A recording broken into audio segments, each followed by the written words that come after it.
way too early for me right now. How you guys doing? I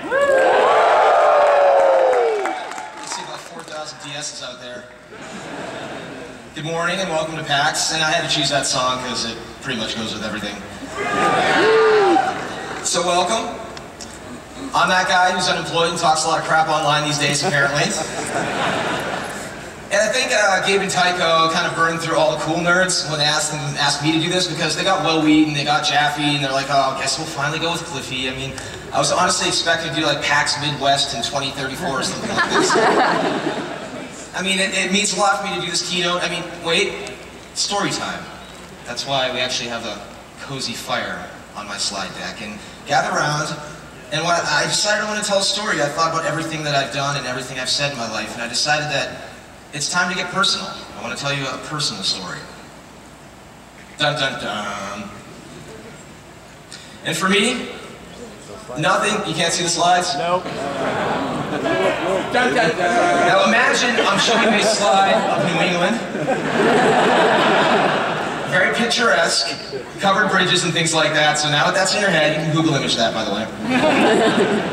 Nothing for me is more personal than New England, because guys, I grew up about 30 minutes away from here. It was... Oh, we got some wicked retarded people in the crowd. Go to the Cumberland Farms and get some beer. It was a wonderful town called North Andover, and it was a great place, very near and dear to my heart, right there in Russet Lane. And it was really a fantastic American childhood, filled with kick the can and... There we go. Oh, isn't that lovely? I'm surprised nobody's set more video games here, by the way, but that's free to take. So I had a great childhood filled with paper routes, kick the can, and collecting all sorts of reptiles and amphibians. There was not a summer day I was not knee-deep in some disgustingly fetid swamp. It's amazing I did not get malaria or something like that. I love the idea of using my imagination from an early age. I mean, growing up in North Andover, I was fortunate enough to have a really large yard. And in that backyard, there was a clearing up on the hill. And in that clearing, somebody, for some reason, I have no idea why, had discarded like 9 to 10 old tires.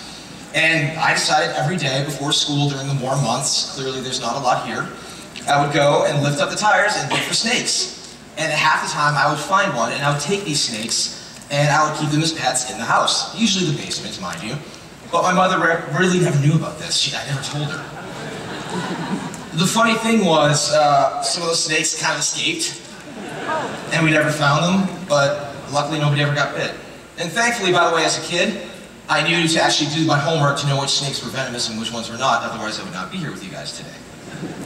So there it is, that's the actual satellite view of the house. I could lie and tell you we had a poor upbringing and I went uphill both ways in snow, but honestly, we did okay. We had a middle-class existence. My dad worked at Polaroid over in Cambridge. He actually worked on some of those holograms that you have in your license today. And I wonder if those tires are still up there in the clearing, and if the kid who lives there goes up there and looks around. And you can see how this kind of started connecting to my love of Zelda and hidden passages and what's in the box and that kind of sense of mystery that I get from video games. So honestly, PAX, I'm a dreamer. I really am. My wife can attest to the fact that I'm not a good sleeper. I'm a light sleeper. I never have slept well my entire life. When I was a child, I hated getting up at the crack of dawn to go to school. I remember nodding off in class and on the bus. It was really, until third period, I was completely useless. And I've always had these crazy dreams ever since I was a boy. Those of you who've done your homework on the history of the games I've done know I did an entire trilogy about that when I was a teenager. There it is. Yeah, look at those graphics. So this is a game called, obviously, Dare to Dream, which wound up being the name of Yanni's tour later, which is a weird son. And even back then, I knew the importance of branding and logos. I mean, look at, I had a logo that you could tattoo in yourself. I had this like, this is the precursor on the right to the Crimson Omen, by the way. It's like Justin Bieber's being attacked by demons or something. I don't know what it means. I think there's Comic Sans in there too. Yeah. So I've even gotten better at lucid dreaming lately. For those of you that don't know, lucid dreaming is when you're in the dream and you're like, wait a minute, I'm dreaming. I can control this. And if you've ever had it happen, it's an amazing thing. And since I've gotten better at it, I'm gonna be honest, half the time I wind up flying. I mean, that's my thing. I just go, whoop, see you guys later. And this is one of the reasons why I'm in love with the Oculus Rift. For me, I think we're moving more and more towards that ultimate fantasy experience of where you're essentially living the dream with that level of immersion. And I think hopefully once this becomes a mainstream item and we have multiplayer games for it, we can all share the dream together. Hopefully not the nightmare. So speaking of dreams, I'm going to go back to some of my earliest video game memories. I had to edit the slide because my lovely wife reminded me that PAX is very family friendly, and I curse like a sailor, so if a couple sneak out, I'm sorry, try to earmuffs your kids. We used to have these magical places called arcades. They were really incredible spots to visit. If you had $5 of change, you just go to the change machine and you put it in, you'd feel like you won a Vegas slot. Just dozens of tokens or quarters would come out and you just fill your pockets with it and go have an amazing time. These machines would just beckon to you to go to another world, or yes, of course, save yet another princess. Skee ball, for some reason, was always the loudest, but nobody ever played that crap. It's true. Yeah. Arcades were usually regulated in the 80s to the food court, right? That was where, you know, you had your Orange Julius's and your crappy mall pizza. And to this day, when I smell that, I go back there, and it reminds me of those experiences. My arcade was called the Dream Machine. And it was a chain of them, if I recall. I Googled it. I thought it was my own one over there in Methuen, but there was plenty of them. They knocked down that wall. There's a place in the mini mall there called the Loop now, but for me it was my magical gateway for a lot of these things. It was sensory overload even. I mean, it was very intimidating to go into this place as like a 7-year-old and hear all this noise and see all this stuff going on. And just when things started to get boring, they'd roll in a new machine that you could just jam on for hours. Crystal Castles, Galaga, Galaxian, and Dragon's Lair, the original triumph of graphics over gameplay. Quick time event, quick time event, quick time event. And you know the final nail in the coffin for that game is going to be the fact that we're going to be playing it until the year 3000. It's going to keep being released on holographic mode and everything like that. These were really the original quarter mushers. These were the original microtransactions, and I couldn't get enough of them. To this day, I'm thrilled about the fact that I can actually afford to get a Ms. Pac-Man cocktail machine in my basement. I'm just going to look at it and be like, oh, we got to have my own arcade. And so arcades really started my love affair with gaming, and I'll always have some incredibly fond memories of them. It's now time to talk about my love of Nintendo. I think some of you like it too, judging by the DSs I saw earlier. And you notice, of course, this is my name in the first issue of Nintendo Power for a Super Mario Bros. High score. So many of you have heard the story about how I was at a friend's house, and I was playing the Atari 2600, and I knew right there and then I wanted to make games. And that was really the start of it, but when things really started to gestate was when I got my hands on the Nintendo Entertainment System. I didn't know much about it at the time. Honestly, after the video game crash, I stopped playing games for like a year, until one day, this kid named P.T. Luther, who lived down the road from me on Russet Lane, got his Nintendo. He got the full set. He got Rob, he got the Zapper and everything. He was that kid that got every friggin' toy, and I'm still jealous to this day. Oh, good, we got the lights lowered. So, he was the kid also who got the 7-foot G.I. Joe aircraft carrier. Little bastard. I want one of these now. I want to get one of these and have it shellacked as like my coffee table in the house. This thing was to scale. Like, and the irony of you using American military might for toys is beyond me. But anyway, the whole point is, I got off school before him because I was an older kid. He was a younger kid. And I would literally sit outside his house for an hour or two in the rain waiting for him to come home. His mom would come home, she'd cook us some cheese-like substance, some curd thing, which was, I guess, went for cheese, and we'd eat nachos and play Super Mario Brothers and Ghosts and Goblins and Duck Hunts. And to this day, when I go to a movie theater, they offer those same crappy nachos, and I watch a movie, I still go back to the Mushroom Kingdom. And my love affair with Nintendo came in full bloom in 7th grade, right around the time my acne bloomed. And people have heard me talk about bullying before. I like to talk about it. I think it should be spoken about. But people sometimes assume that it happened to me in high school. That really wasn't the case. By the time I was in high school, the Accutane had kicked in. I learned how to be kind of funny. I was involved in drama. No, that wasn't really it. It was junior high that was the pain in the ass. 7th grade, in fact. I worshipped Nintendo back then so much. I'd buy anything Nintendo. They're at the point where this comic was put outside the computer lab. And for those of you who remember The Far Side, which was amazing in the era of course, Calvin and Hobbes, this was hopeful parents looking at their goofy little son playing Nintendo, and they're imagining the want ads in the 2000s saying, "Can you rescue the princess? High salary and benefits." And it was ha ha ha, this is so funny at the time, and actually it turned out to be true. This was the start of a very rough time for me. I'm going to need some water for this. I don't want to go into too many of the gory details, just a couple of moments that stick out for me. There's one time on the school bus where some kid who didn't like me stuck gum in my hair. Just minding my own business. And I didn't know how to remove it, so when I got home that day, I was a bit of a latchkey kid, thank God for Nintendo, or I would have wound up on math or something. And I proceeded to cut the gum out of my hair and looked really goofy for about a month until it came in, because, fun fact, if you take anything away from this takeaway, if you ever get gum in your hair, use peanut butter. Yes. Yeah. Peanut butter takes it right out. I didn't know it at the time, and I looked like I just had used a Flowbee on my head or something. The school bus back then was absolute anarchy. We didn't have the bus monitors y'all had. It was just that some driver guy like the dude from The Simpsons, hey man, we're gonna hit some bumps, right? It was literally Lord of the Flies or that old prison show Oz. Every man for himself. Now, the second moment that stands out to me was the last day of school in the 7th grade. This older kid comes up to me, takes his Coke and shakes it up and dumps the entire thing on my head in front of everybody. It was really a classic Carrie moment. And by the way, the remake's coming out with Chloe Moretz, looks fabulous. You know, I wasn't very cool in 7th grade. I didn't have Gotcha or OP, which were the cool brands back then. They were the Abercrombie or whatever crap the kids are wearing. I also tucked in my shirt, which apparently was a big faux pas. I didn't know that, sorry guys. Needless to say,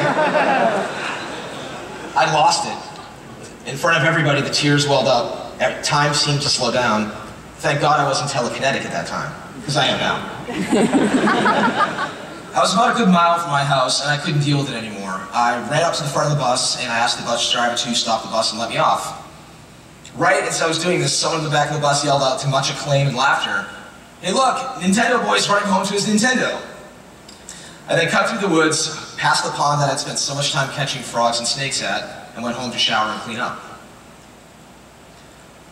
You know, I'm really glad that bullying is a topic that's in the news. If you haven't seen that movie, you should see it, it'll break your heart.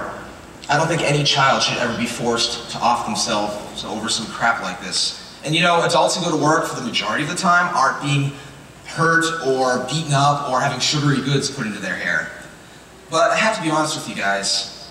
If I could go back in time and remove it from my life, I wouldn't. It's because these events steeled my resolve to become the man I am today, to work hard and to succeed. Because the one thing they persecuted me for so much would ultimately drive me to success in that very field. All right, that was heavy. Time for ninjas.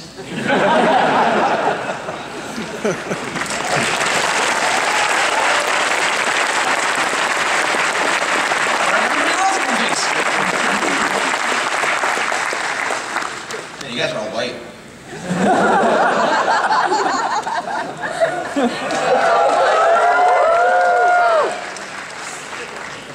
So show me a young American male, and probably female now, who doesn't have a love affair with all things ninja, and I will show you a weird kid. We love ninjas, we love them so much. They're so amazing. They love them in the UK also, but due to some incident that happened somewhere in the 80s with some kid named Nigel who put a shuriken in some other kid's eyeball, the legislature there said, we can't have things ninja. Well, we still have all the weapons. Well, call them heroes. Okay, because that's cool, I guess. So if you do your homework and look up the Ninja Turtles, they're actually called the Teenage Mutant Hero Turtles in the UK. I remember first reading about Ninja Gaiden and Nintendo Power and just salivating about this game. When I finally got my grubby little hands on it, I was madly in love. The cinematics were amazing, the story, the gameplay. I was living the ninja dream. It was incredibly exciting for me. Now, I was a relatively bored suburban kid, and this sounded like the life I wanted to lead. My friends and I all got together and said, dudes, how can we be ninjas together? Now, I had 3 friends that I was close with at the time, so the natural thing to do was to bond and form our own ninja clan. I was 14, as was my best friend Mike, and we had 2 older friends who were 18. Keep this in mind because it'll become important in a minute. This was before the internet, so we had to buy our ninja gear via catalogs. We acquired the real stuff, the split-toe boots, the masks, everything. It was amazing. We really looked the part. Here we go. And for some reason, we decided to sneak out at 3 in the morning one night and pretty much terrorize the entire neighborhood. Because that's what ninjas do. We broke into a neighbor's shed and we stole a giant can of gasoline. We started dumping it in the middle of the road and we lit it on fire. Oh wait, it gets better. So then that wasn't quite big enough, so my friend Rick started pouring more gasoline on it. And naturally, you know, gasoline would just go up into the can. So Rick panics and throws the can onto the flame. At which point we start running away in the street, and I could tell you it was a giant mushroom cloud. But honestly, cool guys don't look at explosions. We then proceeded to target our next target, which was a place called Smolak's Farm Stand. For those of you who live here in New England in the fall, the whole magical New England experience is something that those who know how to kind of exploit it are very, very good at. It's now, you go out there in North Andover, it's a zoo in the fall. They got hay rides, they got pumpkins, whole 9 yards, pony rides, things like that. We broke into the farm stand and we stole a bunch of stuff, you know, food, candy, you know, threw a couple cash registers into the swamp because we thought that'd be cool too. We broke into a van and stole a bunch of Easter baskets. I know some kids, and this was on Easter by the way, so in hindsight afterwards I'm like, man, I think I broke some kids' hearts. I think the dad probably had to tell them that the Easter bunny died or something. Ninjas killed the Easter bunny. In short, we were being little bastards. So we got away for about a week until somebody told somebody who told somebody, and we got busted for this. And when the cops came by and the hammer fell, the cops decided, like, what I think's happening here is these older 18-year-old boys are influencing these 14-year-old boys. We should just make the 18-year-old boys get in trouble and do community service, and the 14-year-old boys, you guys are good, go back to your Nintendos. And I'm sitting here thinking, I knew exactly what the hell I was doing the entire time. It tried me as an adult, I guess. Needless to say, the Ninja Clan was disbanded, but the one thing was, I was scared straight. I rarely got in trouble after that. I really didn't want to deal with any of that crap. And this was my lesson in learning the difference between fantasy and reality. It's now time to talk about the 1990 Nintendo propaganda. I'm sorry, Nintendo World Championships. So the next major incident, the Nintendo World Championships, came up in my life, and I'll get there in a second, but I want to first set it up about my friendship with Ralph Barbagallo. See, before Ralph, I loved Nintendo. I wouldn't cheat on Nintendo. Nintendo was my wife. And Ralph's like, dude, there's other games out there. He introduced me to the Commodore 64, the Sega Genesis, all these other games. More importantly, Ralph, I thank you because you taught me the difference between a good game and a crappy game, which was one of the major skills I would use later as a game designer. And not just that, Ralph also taught me about pop culture. He taught me about NWA and this mysterious place called Compton in California. Straight out of it. He taught me about Evil Dead and showed me the Evil Dead movies and all these other crazy movies. And we actually got to see the remake of Evil Dead. It's pretty good. You should go check it out when it comes out. All sorts of crazy things. Ralph wasn't just a nerd. He was the original cool nerd. Ralph makes a killing in mobile right now, and if you look up one of his games, it's called Brick Buddies.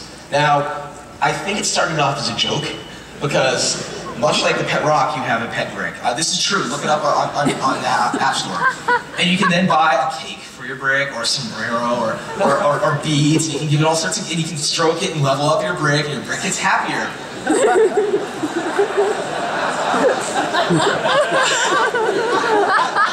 He's made a lot of money on this.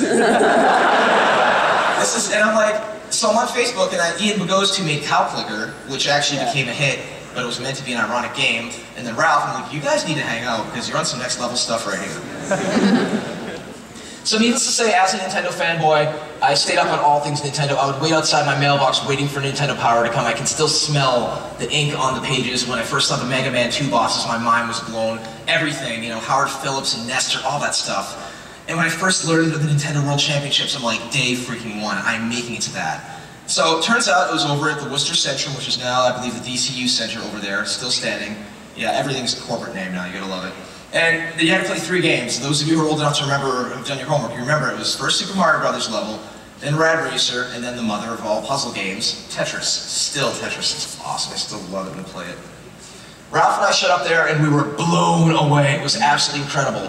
What Nintendo had done, intelligently, they had made a mini convention, a mini version of PAX, or E3, or CES, this mecca, where a generation of kids could come and see the new games, and more importantly, compete with each other. That was the key.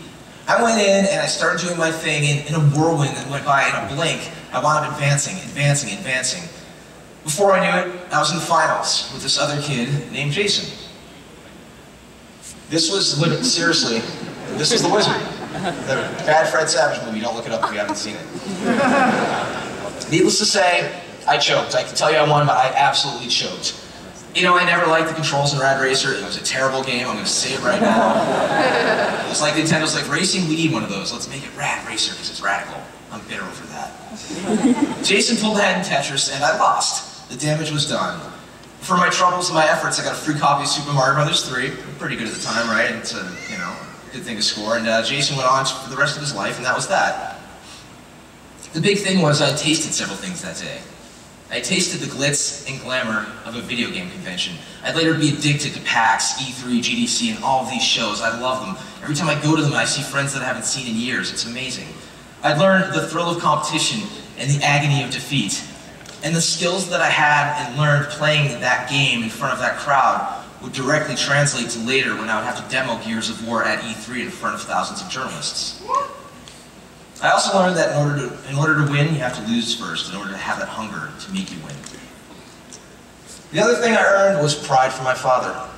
You know, I remember this day clearly that he said, you know, Cliffy, maybe there is something to this video game thing. Well, Dad, if you're looking down, it turns out there was. You know, I never did buy that Nintendo World Championship cartridge that went for like 15 grand on eBay a couple years ago. I think some things maybe it's left in the past. Time to talk about giant frogs.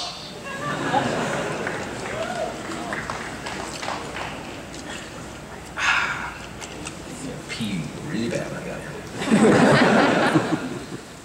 So there I was, this high school kid about to go into sophomore year, constantly burning through games like Taylor Swift burned through her boyfriends. It's funny because it's true. I had a poster in the back of my bedroom door. I swear I wish I still had this. It said games I beat. And I'd finish a game, and it'd be like, a winner is you. And I'm like, all right. I'd take the marker, go over, Ninja Gaiden, you know, Rygar, you know, all these games. So the other thing I started to do was to take a Sharpie on the side of my Nintendo and mark off hash marks like a freaking fighter pilot.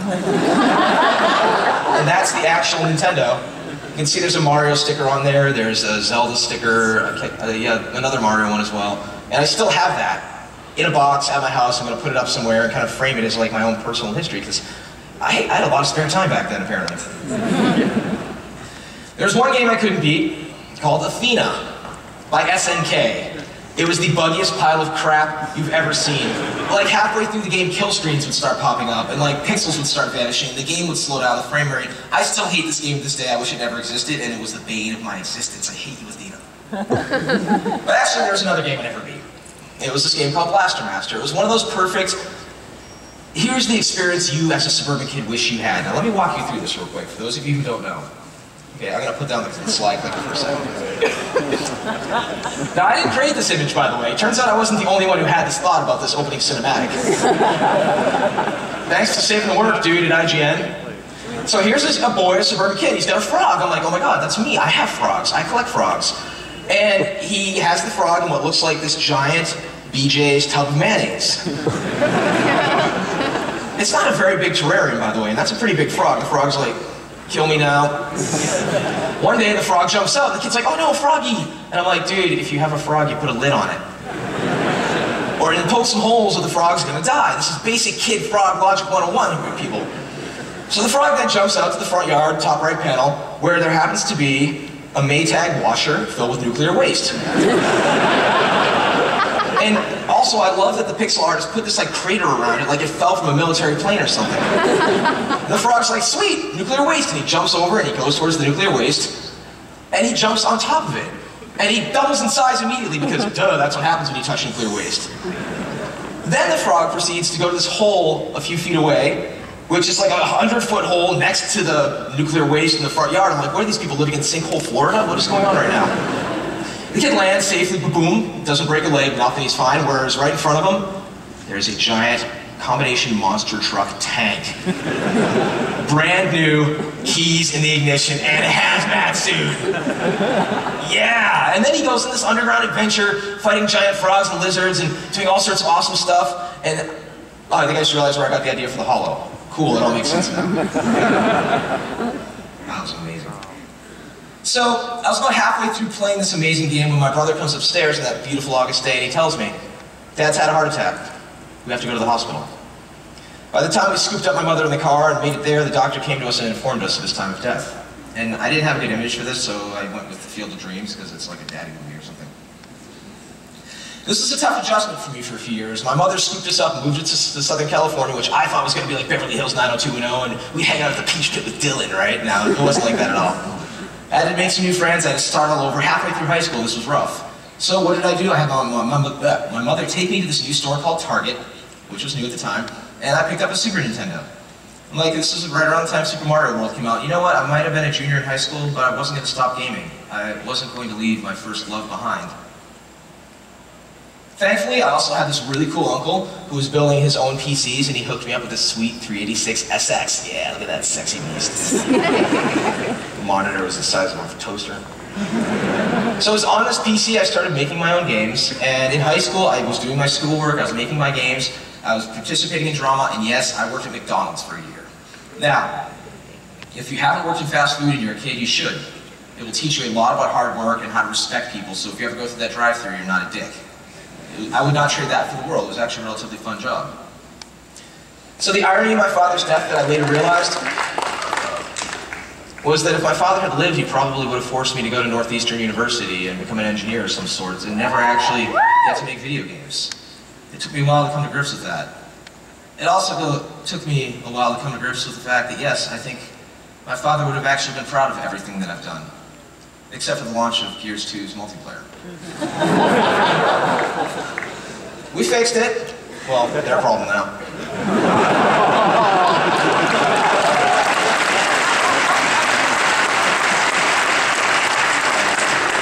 It's time to talk about love. Talk about, you know, it's funny now, before I go into this I didn't even rehearse this part. It's so amazing to like see like nerd couples out there, you know, just like, and the fact that people are finding each other on Xbox Live, and people from Gears, they come up to me and they'd be like, oh my god, we met in Gears, and now we're getting married. And I'm like, you're welcome, I don't know, can I come to the wedding? So those of you who've read my blog or followed my life know I've had my share of relationships and everything. I even had a prior marriage, right? Like, we learn balance by falling. But in order to fully frame things for this, I want to take you back to the time when I was 12 years old. I was in love with gaming at that point, and I'd always try and find an arcade. And my mother and father used to occasionally take the family to Martha's Vineyard. For those of you who don't know, it's a beautiful island off the coast of Massachusetts, Nantucket's its sister island. And it's really an amazing place to go. Not now, because the weather sucks, but in the spring and summer, it's really magical. I highly recommend it. And so when I go there, I go to Katana's South Shores, and I hunt for crabs. I look for, you know, turtles in the pool next to the hotel, the pond, and I read Piers Anthony Xanth books, and I go by the local arcade. There's this one moment I will never ever forget. I'm in the arcade doing my thing with my giant pocket full of quarters, and there's this older girl, probably a teenager, and she's jamming on Shinobi. Those of you, again, who don't remember, Shinobi was one of the first ninja games, and it was amazing. It was another amazing ninja experience, shurikens, everything, right? There's a bonus stage where ninjas were coming at you, and you're like, holy crap, I gotta kill the ninjas, right? I'm watching her, and she's killing it. She's a ninja herself. She was amazing at this game. She was unstoppable, and I was in love. Cut to years later when I'm much, much older, and I hear about this Miss Video Game competition in 2007, very controversial at the time. I'm like, what is this, some sort of beauty pageant for booth babes or something like that? Turns out it wasn't. These girls were actually jamming on real games and fighting over each other and trying to win this thing. When the dust cleared, this beautiful little blonde girl smoked them all. Lauren Bergeron, aka Lead Lauren. I sat there at my work monitor and I said to myself, someday I'm gonna make that girl my new girlfriend. This is all 100% true.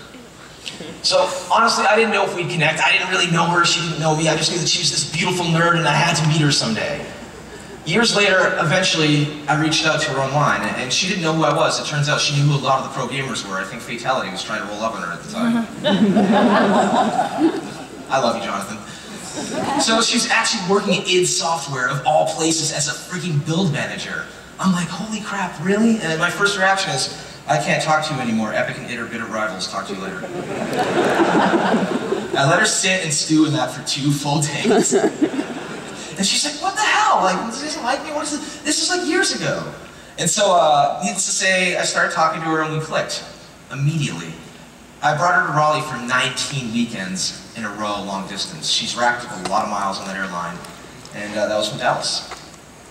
I knew that she was the woman I was going to marry when I took her to Comic-Con after dating for a month or so. See, conventions, frogs, ninjas, there's themes here.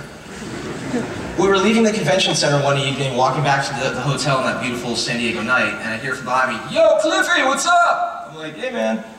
Turns out these are these guys who wanted to have us come check something out. Guys from an LA mailing list who work in promotions. These guys were responsible for promoting the upcoming Tron film at Comic-Con, and what they had done was rented out a warehouse space and converted it completely into FLYNN'S arcade from the movie. It was a huge hit at Comic-Con that year. There were lines out the door. Well, it turns out it wasn't open yet, and these guys were giving us the hookup and wanted us to have early access. Just us, a whole arcade to ourselves. So there we were in this surreal location in San Diego, all by ourselves, just jamming on old school arcade games together. It was sweet. We didn't need quarters too. It was all free. And after playing for a while, the folks then revealed a coup d'etat where they actually had the secret passage from the movie behind the Tron arcade machine. And we went back there, and there was like a light cycle, a giant freaking light cycle. It was beautiful. It was an incredible experience. We giggled like teenagers, and we had a blast that night. It really felt like a scene from a romantic movie or something. A big, giant, nerdy romantic movie. Finally, when id Software told her, oh, Lauren, we gotta ship Rage, you gotta cut out the travel, I'm like, oh, wait a minute. Let's quit the job, move in with me. So I pulled the trigger, she moved in, and we later married in the city we fell in love in, San Diego. With all of our friends, wonderful.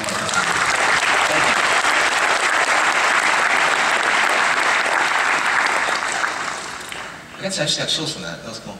All of our friends were there. It was a really weird mix. You should have seen it. I mean, it was like Raleigh friends, family, LA types, technology types, and that moment where you're sitting there at your own wedding and you see Tim Schafer hanging out and chatting with Isaiah Mustafa, the Old Spice guy, you're like, this is insane. Once Lauren and I started dating, I quickly learned her birthday, August 17th, 1987. High five. And so I'm prepping this talk and I have this really weird epiphany that I realized that was roughly around the time we were at Martha's Vineyard when I was 12. And there's a very good chance that my wife came into this world when I had the epiphany that I wanted to eventually marry a gamer girl. Now this is creepy for two reasons. First off, the fact that, wow, that overlap might have happened. Like, was there some butterfly effect that happened that day? Second off, the fact that I'm so much older and she's so much younger. It's only 12 years, come on. So now I'd like to talk about the love of the game for a minute. And hydration. I happen to be fortunate enough to be very, very good friends with a very powerful Hollywood executive who shall not be named. And this is a guy who really gets it. He gets that games are amazing, he loves sci-fi, comic books, all of it. And if you do your homework, you might be able to figure out who he is.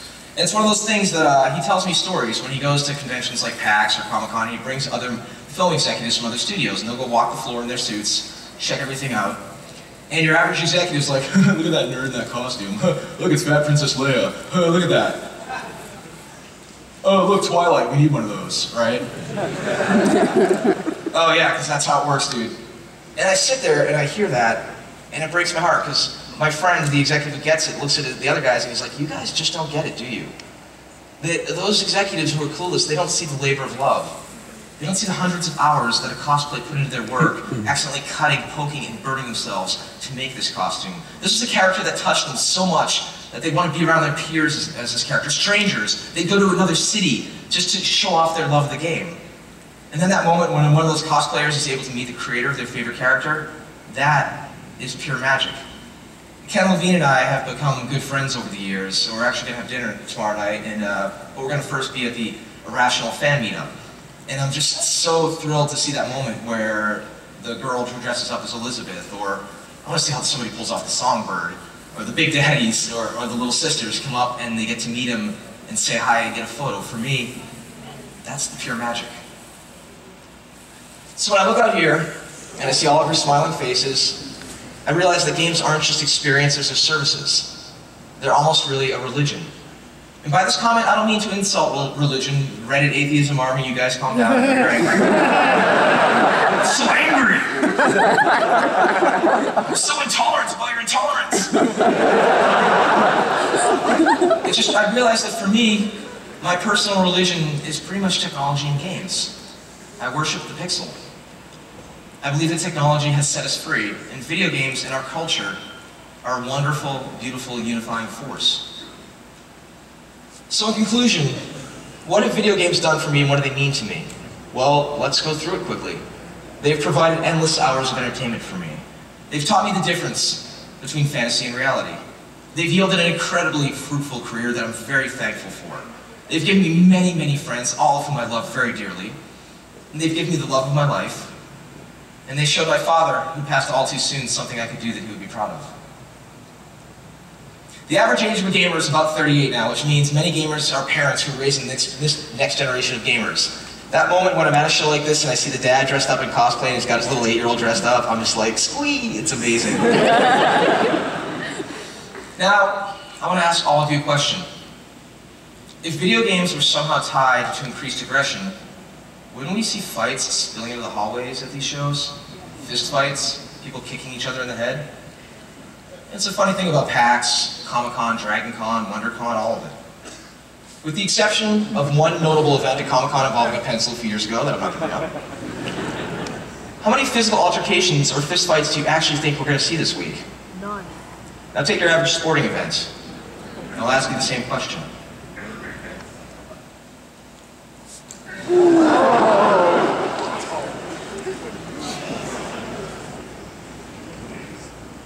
Now look, I'm not trying to knock sports. Hell, I've learned to love football. I love hockey. I grew up with it. Hell, I'll even go to an MMA match and be like, kick his ass, Seabass, right?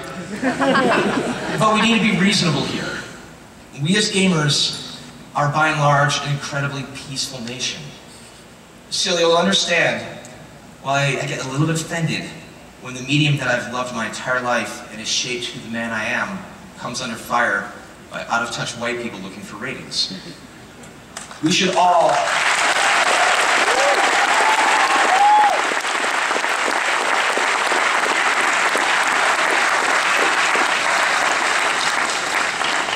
When this happens, we should all be incredibly offended. We should also push back together whenever our medium we love is challenged. Now, if you'll excuse me, I need to go finish Blaster Master. Thanks, guys. Go play some games.